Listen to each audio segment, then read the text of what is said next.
वालेकुम व्यूअर्स, इस वीडियो में हम आपके सामने ला रहे हैं basic concepts of geometry. Geometry में बहुत सारी ऐसी टर्म्स होती हैं जो अक्सर यूज़ होती हैं, थ्योरम प्रूव करने के लिए भी यूज़ होती हैं और मुख्तलिफ फिगर्स कंस्ट्रक्ट करने के लिए भी यूज़ होती हैं। तो उनका जानना बेसिकली बहुत ज़रूरी होता है, क्योंकि जब उनकी बेसिक नॉलेज ना हो, बेसिक मालूमात ना हो उनके बारे में, तो थ्योरम को प्रूव करना भी थोड़ा डिफ़िकल्ट हो जाता है। और साथ साथ अगर कंस्ट्रक्शन करनी पड़े कहीं भी किसी भी फिगर की, किसी भी चीज़ की, तो वहाँ पर वो टर्म यूज़ होती हैं। तो अगर उनके बारे में आप ना जानते हों तो मुश्किल पेश आती है। तो ज़रूरी है कि ये बेसिक टर्म्स, बेसिक कंसेप्ट जो हैं वो आपके माइंड में क्लियर हों। तो हमने ये कोशिश की है कि तमाम ज़्यादा से ज़्यादा बेसिक कंसेप्ट जो हैं वो यकजा करके आपके सामने पेश किए जाएँ। आगे बढ़ने से कबल आपसे मुल्तमिस हूँ कि इस चैनल को सब्सक्राइब करें और बेल आइकन पर क्लिक करें। ये वीडियो आपको अच्छी लगे तो लाइक कीजिएगा और कमेंट बॉक्स में अपने आरा का इजहार कीजिए। शुक्रिया।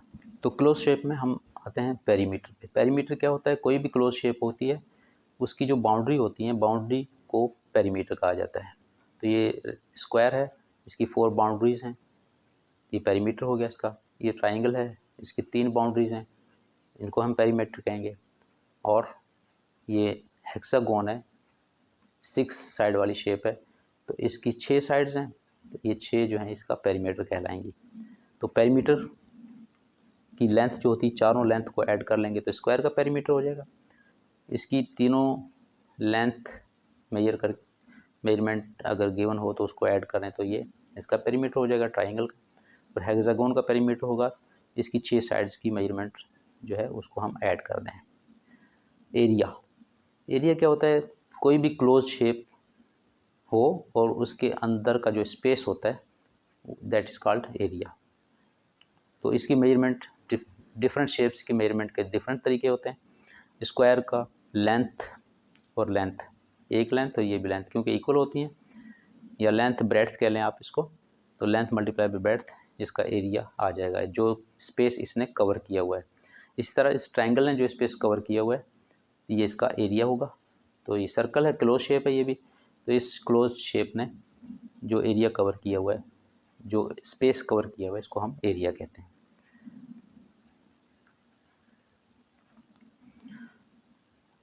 अब ट्राइंगल्स के बारे में कुछ देख लेते हैं।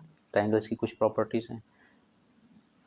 ट्राइंगल एंगल्स के बेस पे और साइड्स की बेस पे, तो एंगल्स की बेस पे 3 टाइप्स होती हैं और साइड की बेस पे भी इसकी 3 टाइप्स होती हैं। इक्विलेटरल ट्राइंगल, इक्विलेटरल ट्राइंगल ऐसी होती है जिसकी तीनों साइड्स की मेजरमेंट सेम हो, उसको हम कहते हैं equilateral triangle. A triangle having all sides equal in length, तो ऐसी ट्राइंगल जो होती है उसकी साइड्स इक्वल होती हैं तीनों की तीनों, और उसके तीनों एंगल भी एक ही मेजरमेंट के होते हैं। तो 60 के होंगे, ये भी 60 का होगा, इसका ये एंगल भी 60 का होगा और ये तीसरा एंगल भी 60 का होगा। क्योंकि किसी भी ट्राइंगल के एंगल का सम 180 होता है, तो 60 + 60 120 + 60 180, तो तीनों का सम 180 हो गया।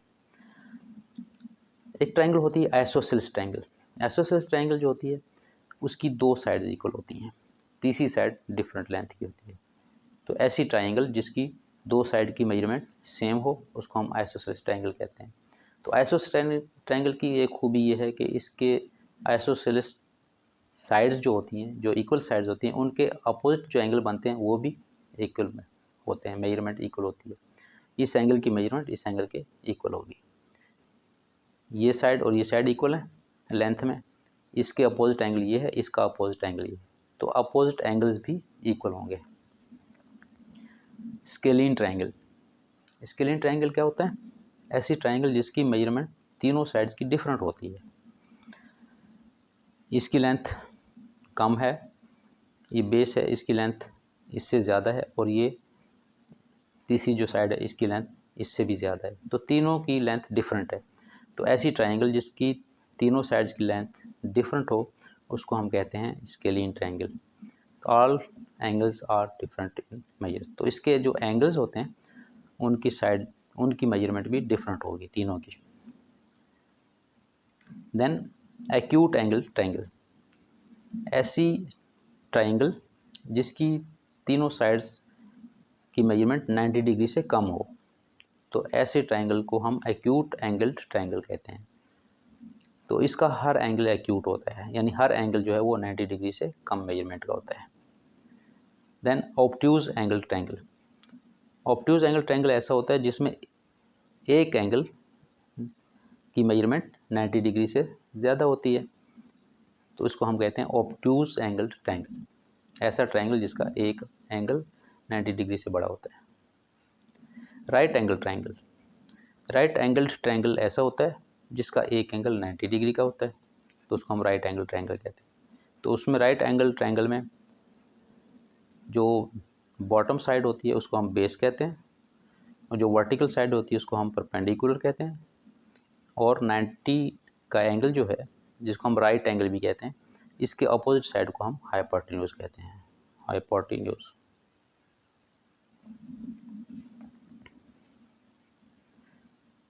यहाँ तक हमने ट्रायंगल्स पे बात की। उसके बाद हम 4 साइडेड क्लोज शेप की बात करते हैं। क्वाड्रिलेटरल, क्वाड्रिलेटरल ऐसी शेप होती है जो चारों तरफ से बंद होती है, इसकी 4 साइडें होती हैं, तो शेप इनकी डिफरेंट हो सकती है। ये भी क्वाड्रिलेटरल है, ये भी क्वाड्रिलेटरल है, ये भी क्वाड्रिलेटरल है, और ये चारों क्वाड्रिलेटरल हैं। तो सिंपली 4 तरफ से बंद क्लोज शेप को क्वाड्रिलेटरल कहा जाता है। अब क्वाड्रिलेटरल डिफरेंट किस्म की होती हैं। एक क्वाड्रिलेटरल ऐसी होती है जिसको हम स्क्वायर कहते हैं, ये भी क्वाड्रिलेटरल है। तो स्क्वायर की खूबी ये होती है कि इसकी चारों साइड की मेजरमेंट एक जितनी होती है, जितनी लेंथ इसकी होगी उतनी ही लेंथ इस साइड की होगी, उतनी ही इसकी होगी, उतनी ही इसकी होगी। और दूसरी खूबी इसमें ये होती है कि इसके तमाम एंगल्स 90 डिग्री के होते हैं, यानी हर एक एंगल 90 डिग्री का होता है। A quadrilateral having all sides equal in length, each angle of 90 degree, ये दो इसमें बेसिक चीज़ें हों। तो इसके अलावा इसमें और भी कैरेक्टरिस्टिक पाई जाती हैं और खूबियाँ भी पाई जाती हैं स्क्वायर में। ये होता है कि अपोजिट साइड्स आर पैरेलल, ये साइड, इसको अगर हम नाम दे लें A B C D, A B line जो है वो सी डी के पैरेलल है, और ए सी बी डी के पैरेलल है, यानी अपोजिट साइड जो होती हैं वो पैरेलल होती हैं। दूसरी बात, इसके डायगोनल्स बाइसेक्ट करते हैं हर एक दूसरे को 90 डिग्री पे। डायगोनल्स क्या होते हैं? अब आमने सामने के एंगल्स या वर्टेक्स को हम अगर जोड़ दें किसी एक स्ट्रेट लाइन से, तो ये जॉइनिंग लाइन जो होगी अपोजिट एंगल्स, अपोजिट वर्टाइसेस को जोड़ने वाली लाइन, इसको हम डायगोनल कहते हैं। एक ये डायगोनल होगा और दूसरा एक डायगोनल यहाँ से। तो ये जिस पॉइंट पे इंटरसेक्ट करते हैं तो यहाँ पर एक दूसरे को बाइसेक्ट कर देते हैं, यानी आधा आधा कर देते हैं। लेकिन उसके साथ साथ क्या करते हैं, 90 का एंगल भी बना देते हैं, तो ये एक दूसरे पर परपेंडिकुलर बाइसेक्टर होते हैं, एक ये खूबी होती है। और diagonals are equal in length, diagonal की लेंथ भी इक्वल होती है। ए डी डायगोनल है, इसकी लेंथ बी सी के इक्वल होगी। उसके अलावा डायगोनल्स बाइसेक्ट द एंगल्स, तो ये जो एंगल है ए, एंगल बी, एंगल सी और एंगल डी, तो ये डायगोनल इन एंगल को भी हाफ कर देते हैं, तो इसका हर एक एंगल 90 डिग्री का है। तो डायगोनल जब हम इसको इसके ड्रा करेंगे तो ये डायगोनल ए को 45 और 45 के दो एंगल्स में डिवाइड कर देगा, यानी बाइसेक्ट कर देते हैं। तो diagonals are bisector of the vertical angles. Then rectangle, rectangle एक क्वाड्रिलेटरल होती है, इसकी दो साइड्स जो हैं वो इक्वल लेंथ की होती हैं और दूसरी दो साइड्स इक्वल लेंथ की होती हैं, यानी चारों साइड्स जो हैं वो इक्वल लेंथ की नहीं होती। एक पेयर की एक लेंथ कुछ और होती है और दूसरे पेयर की लेंथ कुछ और होती है, ये इसके इक्वल होती है और इसकी लेंथ इसके इक्वल होती है, यानी अपोजिट साइड जो होती हैं उनकी लेंथ इक्वल होती है। और दूसरी बात ये कि इसके एंगल्स जो होते हैं वो हर एक एंगल 90 डिग्री का होता है। तो ये डेफिनेशन, मुख्तसर सी डेफिनेशन ये होगी, opposite sides are equal in length, each angle is of 90 degree. इसकी कुछ खसूसियात होती हैं कि अपोजिट साइड्स आर पैरेलल, जो अपोजिट साइड्स होंगी पैरेलल होंगी, ए बी पैरेलल होगा सी डी के और ए सी पैरेलल होगा बी डी के। पैरेलल की डेफिनेशन हम पहले बता चुके हैं। डायगोनल्स बाइसेक्ट ईच अदर, इसके जो डायगोनल्स होते हैं वो भी एक दूसरे को बाइसेक्ट करते हैं। ये डायगोनल है, दूसरा ये डायगोनल है, तो ये एक दूसरे को आधा आधा कर देते हैं इस पॉइंट पे, तो ये एक दूसरे को बाइसेक्ट करते हैं। तीसरी खूबी इसके अंदर, diagonals are equal in length, इनकी लेंथ भी इक्वल होती है। ए डी एक डायगोनल है और बी सी दूसरा डायगोनल है, तो ए सी की length B C B D A D की लेंथ बी सी के इक्वल होगी। Diagonals don't bisect the angle, तो इसके डायगोनल एंगल को बाइसेक्ट नहीं करते, यानी ये जो एंगल बी है या ए है, सी या डी, ये चारों एंगल, इनमें से किसी को भी ये डायगोनल बाइसेक्ट नहीं करते, आधा आधा नहीं करते, जैसे कि स्क्वायर में करते हैं। स्क्वायर में बाइसेक्ट करते हैं, ये 90 का एंगल दो हिस्सों में तकसीम हो जाता है, 45 और 45 में, लेकिन रेक्टेंगल में ऐसा नहीं होता। नेक्स्ट शेप है पैरेललोग्राम। पैरेललोग्राम भी एक क्वाड्रिलेटरल होती है, यानी चार तरफ से बंद शेप होती है। इसकी अपोजिट साइड जो होते हैं वो पैरेलल होती हैं। ये अपोजिट साइड है, ए, ये बी और C and D. A B is parallel to C D and A C is parallel to B D. तो अपोजिट साइड्स पैरेलल होती हैं और अपोजिट एंगल्स जो हैं वो इक्वल होते हैं। तो ये ए और डी अपोजिट एंगल्स हैं, जो मेजरमेंट ए की है वही डी की है और जो मेजरमेंट बी की है वही सी की है। अपोजिट एंगल्स की मेजरमेंट सेम होती है। दूसरी इसमें करेक्टरिस्टिक्स खूबियाँ क्या हैं, opposite sides equal in length, parallel तो होती हैं अपोजिट साइड, इनकी लेंथ भी सेम होती है। जो ए बी की लेंथ होगी वही सी डी की लेंथ होगी, जो ए सी की लेंथ होगी वही बी डी की लेंथ होगी। डायगोनल्स बाइसेक्ट ईच अदर, इसके डायगोनल्स अगर हम ड्रा करें ये और यहाँ से ये डायगोनल ड्रा करें, तो ये एक दूसरे को इस पॉइंट पे बाइसेक्ट करते हैं, आधा आधा करते हैं।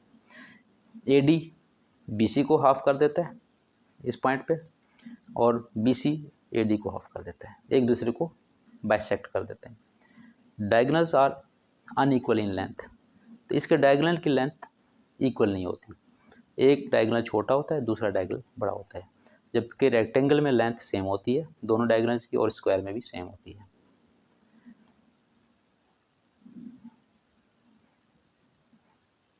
नेक्स्ट शेप है रोम्बस।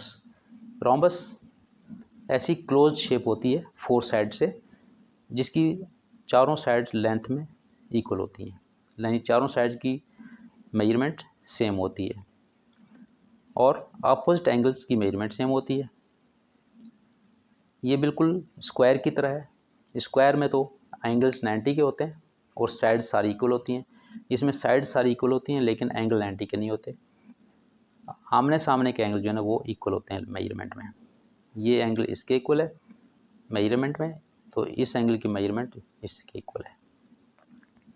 उसके बाद इसकी कैरेक्टरिस्टिक्स रोम्बस की क्या होती हैं कि अपोजिट साइड्स आर पैरेलल, ये अपोजिट साइड हैं ए और बी, सी और D. A B C D के पैरेलल है और ए सी बी डी के पैरेलल है। डायगोनल्स बाइसेक्ट ईच अदर, इसके डायगोनल जो हैं वो एक दूसरे को बाइसेक्ट करते हैं, ये डायगोनल हो गया, दूसरा ये हो गया, तो ये इस पॉइंट पे एक दूसरे को आधा आधा कर देते हैं, बाइसेक्ट कर देते हैं। Diagonals are not equal in length, diagonals की लेंथ इक्वल नहीं होती, एक डायगोनल बड़ा होता है लेंथ में और दूसरा छोटा होता है। काइट, काइट की शेप रोम्बस से मिलती जुलती है, लेकिन इसमें ये होता है कि जो दो एडजेसेंट साइड्स होती हैं उनकी लेंथ इक्वल होती है और दूसरा जोड़ा जो एडजेसेंट साइड का होता है उनकी लेंथ अलग से इक्वल होती है, लेकिन इसकी तरह आमने सामने वाली साइड जो हैं इनकी लेंथ इक्वल नहीं होती है, ना ही ये पैरेलल होती हैं। Two pair of equal adjacent sides, adjacent side equal length की होती हैं, ये दोनों एडजेसेंट साइड है यानी एक ही पॉइंट पे बन रही हैं और ये दोनों भी एडजेसेंट साइड है। इसको अगर हम नाम दें तो ए बी सी और D, A B is equal to A D, B C is equal to D C. और एंगल बी और डी डिफरेंट लेंथ वाली साइड्स के दरमियान जो एंगल बनते हैं आमने सामने वो इक्वल होते हैं, और जो सेम साइड्स के एंगल बनते हैं, सेम साइड के बिटवीन बनने वाले एंगल जो है ना वो उनकी मेजरमेंट डिफरेंट होती है। यानी डिफरेंट लेंथ वाली साइड्स से बनने वाले एंगल मेजरमेंट में एक जितने होते हैं, इक्वल होते हैं, और जो इक्वल साइड्स, एडजेसेंट साइड्स जो इक्वल हैं उनसे बनने वाले एंगल आमने सामने वाले वो लेंथ में डिफरेंट होते हैं। तो longer diagonal bisect the shorter diagonal. तो इसका जो ये डायगोनल है ये इस छोटे डायगोनल को बाइसेक्ट करता है, आधा आधा कर देता है। ये हो जाता है बी डी जो है ये इस पॉइंट पे हाफ हो जाता है। लेकिन छोटा डायगोनल बड़े डायगोनल को हाफ नहीं करता, क्योंकि ये जो बी डी डायगोनल है ए सी को हाफ नहीं करता। इसका एक हिस्सा छोटा होता है, एक हिस्सा बड़ा होता है। जो बड़ी साइड्स की तरफ हिस्सा होता है वो बड़ा होता है, जो छोटी साइड की तरफ हिस्सा होता है इसका छोटा होता है।